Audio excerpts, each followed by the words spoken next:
पूर्णिया जिले में डॉक्टर राजेश पासवान पर हुए जानलेवा हमले के विरोध में पूरे बिहार में डॉक्टरों में आक्रोश देखने को मिल रहा है। डॉक्टरों की ओर से राज्य के सभी स्थानों में इमरजेंसी छोड़कर अन्य सेवा का बहिष्कार किया गया। डॉक्टरों के हड़ताल का असर समस्तीपुर में भी देखने को मिला, जहां चिकित्सा संस्थानों में ओपीडी सेवाएं बाधित रहीं। वहीं डॉक्टर राजेश पर हुए हमले को लेकर आईएमए की मांग है कि हमले में संलिप्त सभी दोषियों पर बिहार चिकित्सीय संस्थान एवं व्यक्ति सुरक्षा नियमावली 2018 के तहत कार्रवाई सुनिश्चित की जाए। पूर्णिया में हाल ही में डॉक्टर साहब को बहुत बेरहमी से मारा गया है और ये एक्चुअली क्या है कि एक डॉक्टर के ऊपर वार नहीं है। सारे डॉक्टर जितने लोग जो ओपीडी या सरकार के यहाँ काम करें या प्राइवेट काम करें, सब डॉक्टर्स पे ये एक्चुअली वार है। तो इसके लिए हम लोग की मांग है कि डॉक्टर को सुरक्षा दिया जाए ताकि डॉक्टर फ्री ऑफ माइंड काम कर सकें और अपना सेवा दे सकें। और इसी खबर पर पूरी बातचीत के लिए हमारे साथ बिहार एडिटर मनोज नारायण सिंह लगातार बने हुए। मनोज जी, लखीसराय में डॉक्टर की बांधकर पिटाई होती है। डॉक्टर राजेश पासवान एक बार फिर भीड़ का शिकार होते हैं। मामला था प्रसूता को लेकर और उसके बाद भीड़ आक्रोशित हो गई, डॉक्टर की पिटाई कर दी, जिसके आक्रोश में राज्य भर के डॉक्टर विरोध कर रहे हैं और साथ ही आज धरने पर बैठे रहे। पूरी जानकारी आप दर्शकों को दें। देखिए आयुष, व्यवस्था को व्यवस्थित करने के लिए ही कानून बना हुआ है, लेकिन जहां पर अगर कानून तंत्र फेल्योर करता है वहां पर भीड़ तंत्र हावी हो जाता है। ये पहले से भी देखा जाता रहा है। अगर बात करें पूर्णिया का मामला है, जिस तरह से राजेश पासवान डॉक्टर पर जो है जानलेवा हमला किया गया, भीड़ तंत्र ने ये हमला किया, तो कोई भी डॉक्टर ये नहीं चाहता है कि उनका पेशेंट मर जाए, चाहे पेशेंट के साथ कोई अनहोनी घटना घट जाए। डॉक्टर को भगवान का मूर्ति दूसरा रूप कहा जाता है, लेकिन जिस तरह से पूर्णिया में ये घटना घटी है, ये कोई पहली घटना नहीं है। इसके पहले इसी साल जून और जुलाई महीना में भी ऐसी घटनाएं घट चुकी हैं। और जहां तक राजेश पासवान की बात है, ये सरकारी डॉक्टर हैं और ये इनका अपना निजी नर्सिंग होम चलता है और ये घटना उनके निजी नर्सिंग होम की है। तो जिस तरह से अगर देखा जाए तो पूरे बिहार में अगर आप जमीनी हकीकत आयुष आप देखेंगे तो ये मेडिकल जो विभाग है, जो भी मेडिकल व्यवस्था है, वो मेडिकल व्यवस्था जो है पूरा मकर जाल में फंसा हुआ दिखता है। कहने का मतलब ये है कि आप जितने सरकारी हॉस्पिटल के गेट के पास चले जाएं या परिसर में चले जाएं, अगर आप पेशेंट बन के जा रहे हैं तो आप माजरा देख लीजिए।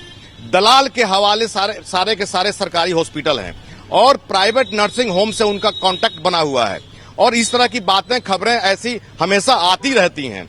और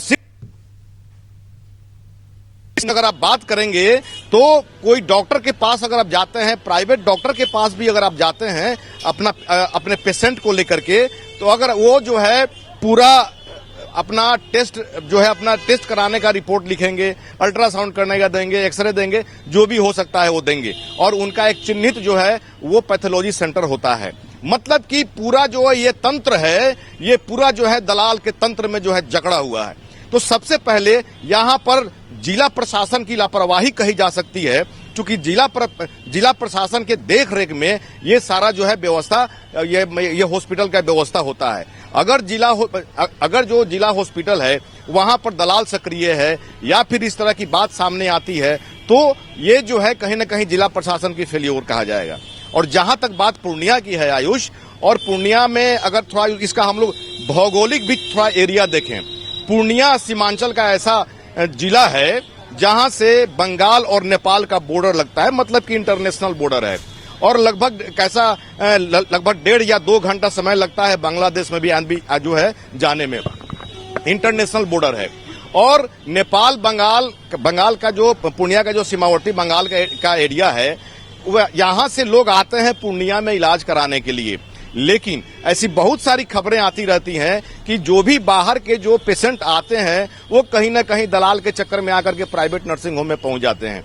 इस तरह की भी जो है खबरें आती हैं। तो यहाँ पर सबसे बहुत जरूरी है कि जिला प्रशासन को यहाँ पर मुस्तैद होने की, चूंकि जो मेडिकल जो तंत्र है उसको दुरुस्त करने की। अगर ये व्यवस्था को दुरुस्त नहीं किया गया तो ऐसी वारदातें होती रहेंगी। और जिस तरह से पूर्णिया में भीड़ तंत्र जो हावी हुई और पुलिस के सामने हावी हुई, पुलिस मूक दर्शक बना रहा।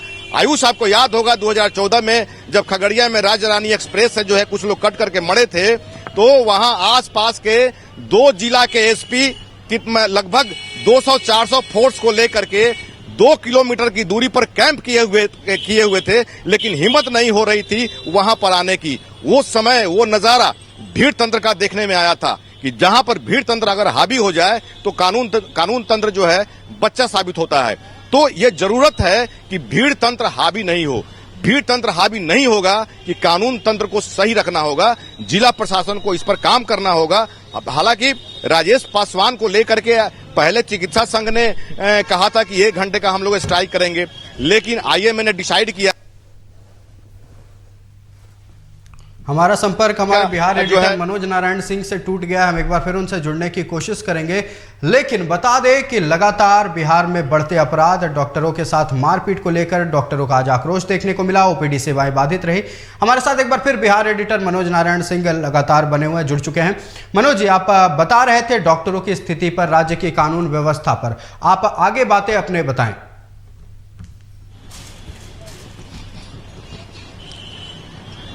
देखिए, पहले जो है चिकित्सा संघ ने राजेश पासवान के मुद्दा पर 1 घंटे के स्ट्राइक का जो है ऐलान किया था, लेकिन आईएमए ने इसको गंभीरता से लिया और 1 दिन पूरे दिन का जो है स्ट्राइक का ऐलान किया। हालांकि इमरजेंसी सेवा को इसे अलग रखा गया। फिलहाल राजेश पासवान को पटना आईजीएमएस से दिल्ली रेफर कर दिया गया, ये अपडेट है। उनकी स्थिति नाजुक बनी हुई है। आईएमए ने राजेश पासवान का एक वीडियो भी इमरजेंसी उनका जो भर्ती थे आईसीयू में, उसका एक वीडियो भी जो है जारी किया है कि उनकी स्थिति क्रिटिकल है।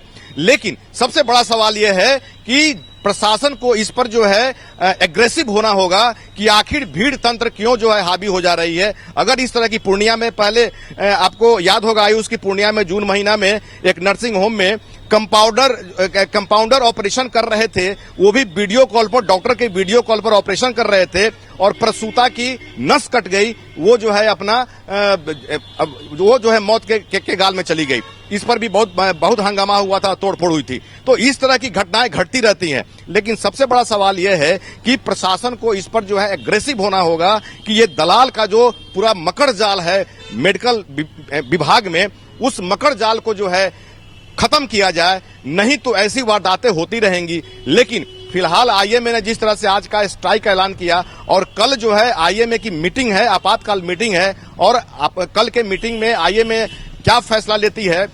आईएमए ने कहा है कि अगर इस पर जो है कानून अगर एग्रेसिव नहीं होती है, आयुष, इसमें सबसे बड़ा सवाल यह है कि ऐसी बातें सामने आ रही हैं कि चूंकि सीमांचल क्षेत्र है और एक मुस्लिम समुदाय का जो पेशेंट बताया जाता है वो मुस्लिम समुदाय का बताया जा रहा है, और जिस तरह से मुस्लिम समुदाय के लोगों ने एग्रेसिव होकर के नर्सिंग होम पर हमला कर दिया था, पुलिस मूक दर्शक बनी रही, और अभी तक जो खबरें अभी मेरे सामने अभी आ रही हैं कि अभी तक एफआईआर तक नहीं हुई, चूंकि दोनों तरफ से काउंटर में लोग लगे हुए हैं कि एफआईआर करेंगे। अभी तक कोई गिरफ्तारी नहीं हुई है, जैसे कि मेरे पास अभी खबर आ रही है। और जब जिस तरह से हंगामा हो रहा था, उसके बाद में जब पप्पू यादव पहुंचते हैं तब जाकर के भीड़ तंत्र को वो शांत कराते हैं। तो कहीं ना कहीं ये सियासत में भी जो है हमारे साथ जुड़ने के लिए और इस मुद्दे पर तमाम बातचीत करने के लिए बहुत बहुत धन्यवाद। ये थे हमारे बिहार एडिटर मनोज नारायण सिंह, जिन्होंने डॉक्टर्स के द्वारा पूरे राज्य में ओपीडी सेवा बंद करने को लेकर तमाम जानकारियां दी। लगातार डॉक्टरों के साथ वारदात बढ़ रहे हैं, लेकिन मसले कई निकल कर सामने आ रहे हैं। अब इस मामले पर राजनीति भी हो रही है। बीजेपी एक और जहां गिरते कानून व्यवस्था को लेकर प्रदर्शन कर रही है, वहीं दूसरी ओर अगर हम बात कर ले तो मौजूदा राज्य सरकार अभी डॉक्टर्स के इन हड़ताल पर कुछ भी बयान नहीं दी। अब देखना है कि आगे इस मसले पर क्या होता है। फिलहाल इस बुलेटिन में इतना ही। देश, दुनिया और राज्य की तमाम खबरों के लिए देखते रहिए TV45। नमस्कार।